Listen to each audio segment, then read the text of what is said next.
Hello, everybody. Welcome back to Game-Based Learning in the World Language Classroom. The why, the what, and the how. I'm Madame Sensei. I teach Spanish, French, and Japanese to high schoolers out here in the beautiful Pacific Northwest. And if you want to talk about any of this stuff with me, I love bouncing ideas off of people.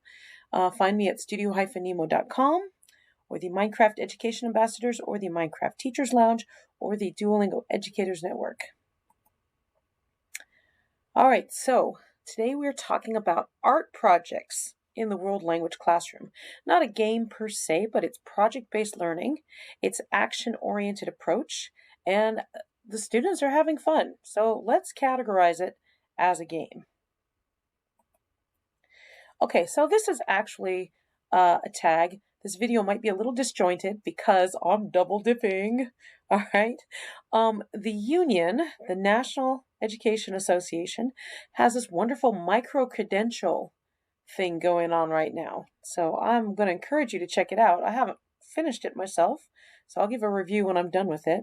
But they've got hundreds of micro-credentials. And look at this. They've got arts integration. And you click here, and you have a choice of all this stuff you could do for a micro-credential, all right? And if you're a union member, this is all completely free. What a great union we have. So I've just started here, Arts Integration and Literacy, and the rest of this video is going to be my submission for that, okay? Just because I don't want to make the video twice, and I'm going to say the same things. But look, they've got Arts Integration Mathematics. That would be really cool. I can't think of a way to tie that in to teaching language.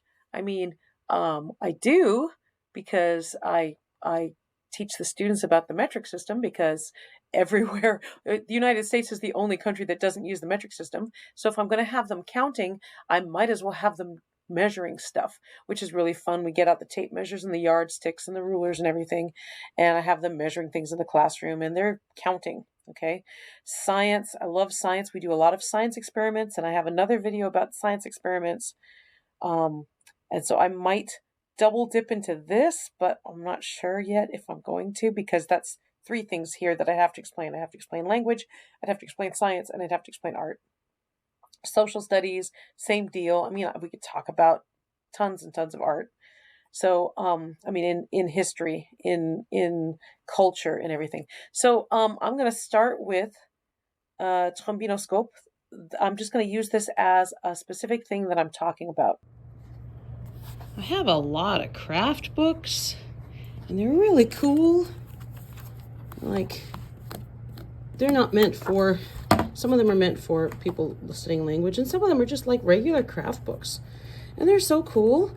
And I just want to do more projects with my students, and I want to do more things where they're actually applying the language.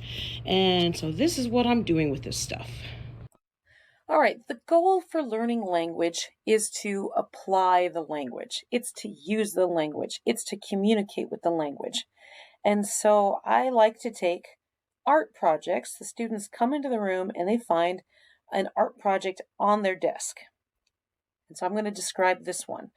Students saw this on the board as they walked in, and they had a packet on the desk, which was a photocopy of all the instructions so that they could write on it and make notes. So I photocopied all these instructions, and you'll notice I also made an embedded reading.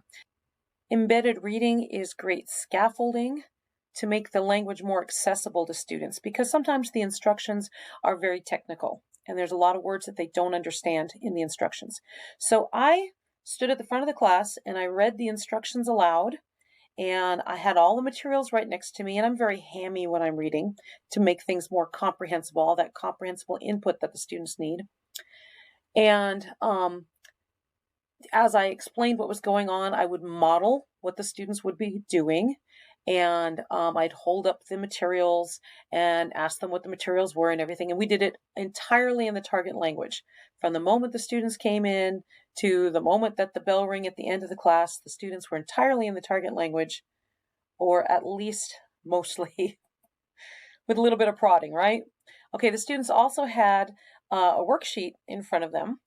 And on the front page of the worksheet, It's just this little kind of graphic organizer so they can start making notes, because they're going to need this vocabulary, first of all, to communicate with each other, and then secondly, to fill out the back side of the worksheet.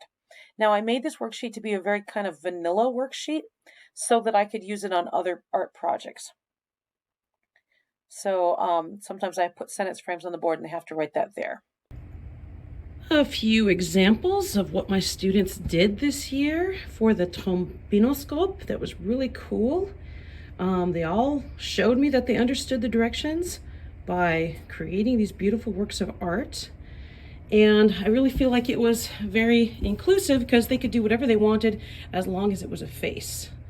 So like, you know, we've got Rick and Morty here, and we've got some really cool stuff. And another beautiful, diverse one. And of course, these students were really absolutely amazing, far more artistic than I expected. I mean, some of them just did the basics and some of them took the techniques to a new level. So now here's the back side of that worksheet. And again, it's very vanilla so that I can use it for any art project. But it's basically, I really like building on what we've done before. I don't ever want to teach something and then never talk about it ever again. So everything here is, hey, use skills that you already have to describe the art project. Okay, now add an adjective and describe it a little bit more. Now make a negative sentence describing the art project. Now compare two things. And I leave this part very open-ended so that the students can really self-select how much language they want to use, how much language they want to challenge themselves in using. I'm very pleased with the responses I get from this. And then at the bottom, I always have a little reflection piece. Okay, this is, I was able to understand the directions, basically yes or no. Speaking in French for the entire class period was hard or easy. And then writing these sentences was hard or easy. And then something prodding them to think about, next time we do this, what would put you on the easy side? Thanks for watching my video.